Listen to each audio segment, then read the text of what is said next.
Okay, so it's the week after the DGIQ 2016 conference. All the information that was thrown at me is slowly starting to sink in. And one of the best takeaways from the entire conference is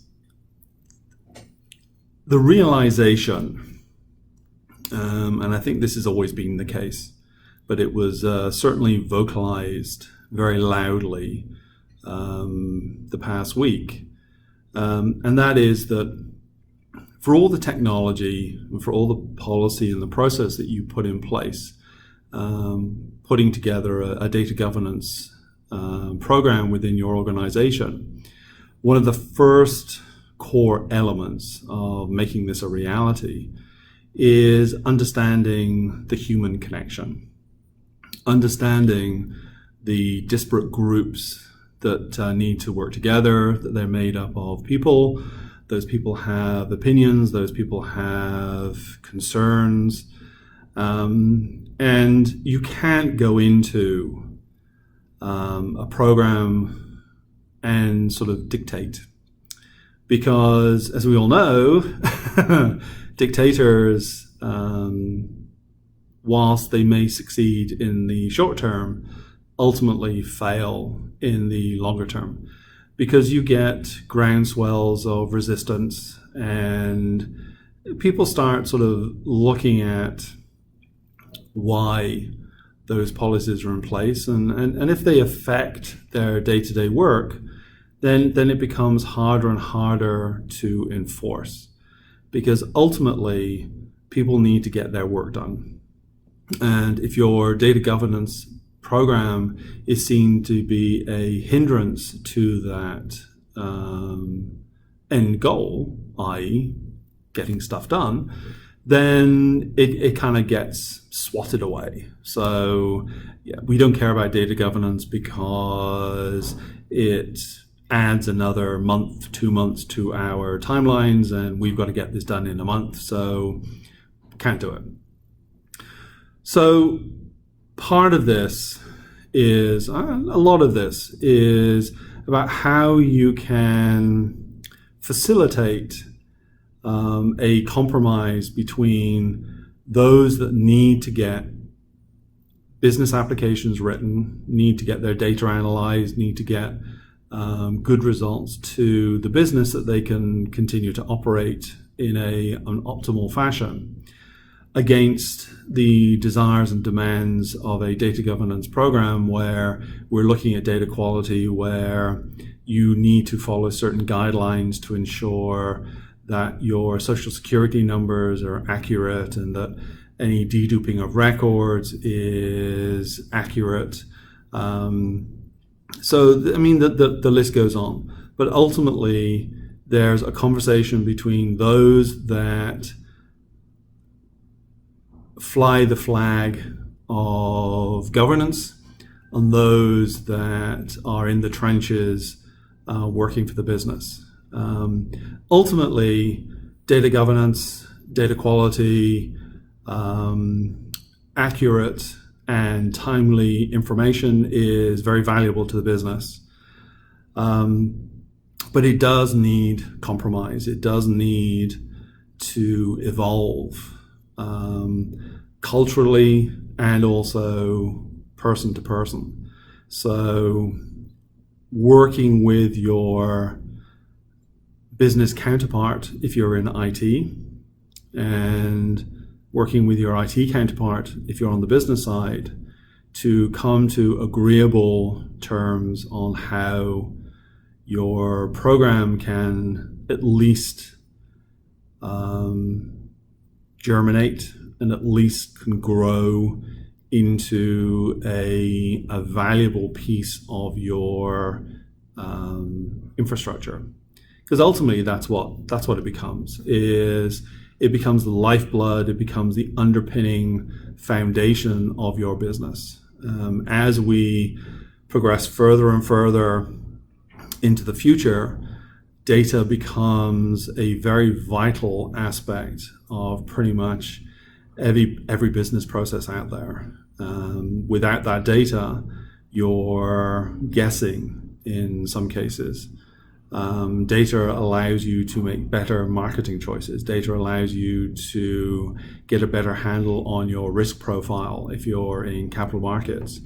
Data allows you to understand, if you're on Facebook, how often your photographs are being looked at and how many likes you get. So there's a little cottage industry that's grown up around that data and the interpretation of that for games and a little bit of fun.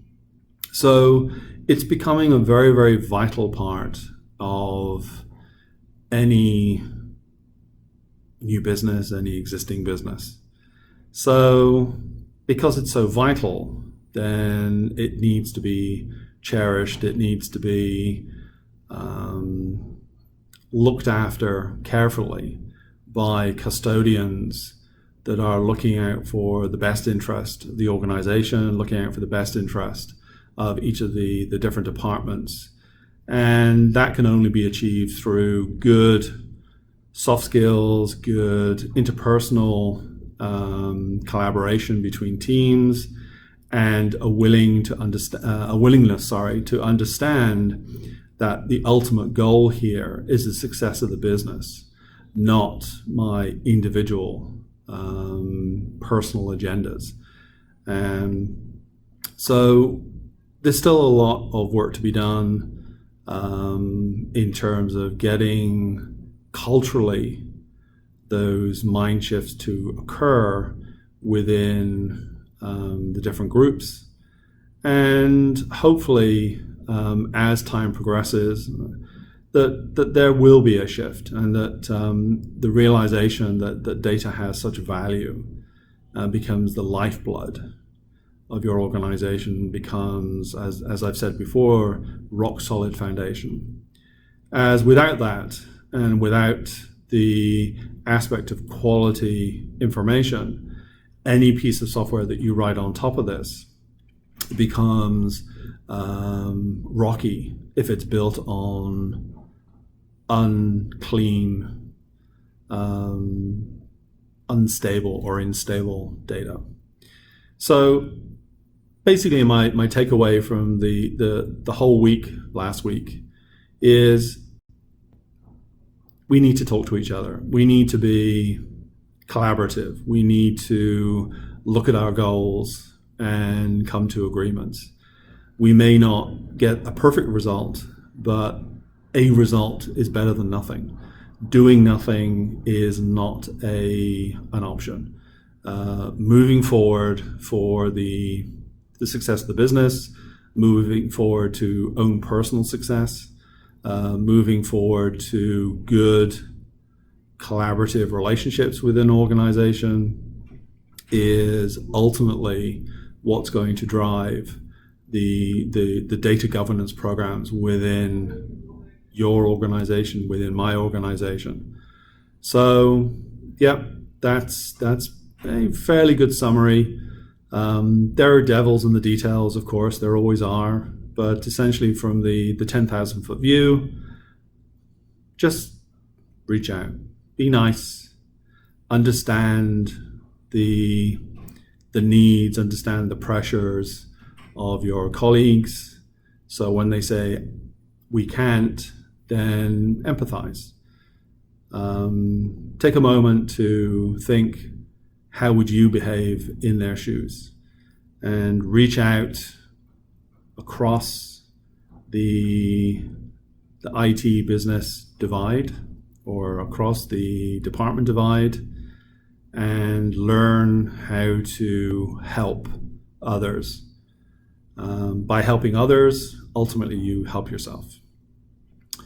And I think that's it. There will be more follow-up on specific items. A lot of material in the week that I was there that still needs to sink in, and I still need to sort of think about how this gets applied to not just my organization internally, but also how we can facilitate that collaborative approach within existing clients and in the future, new clients.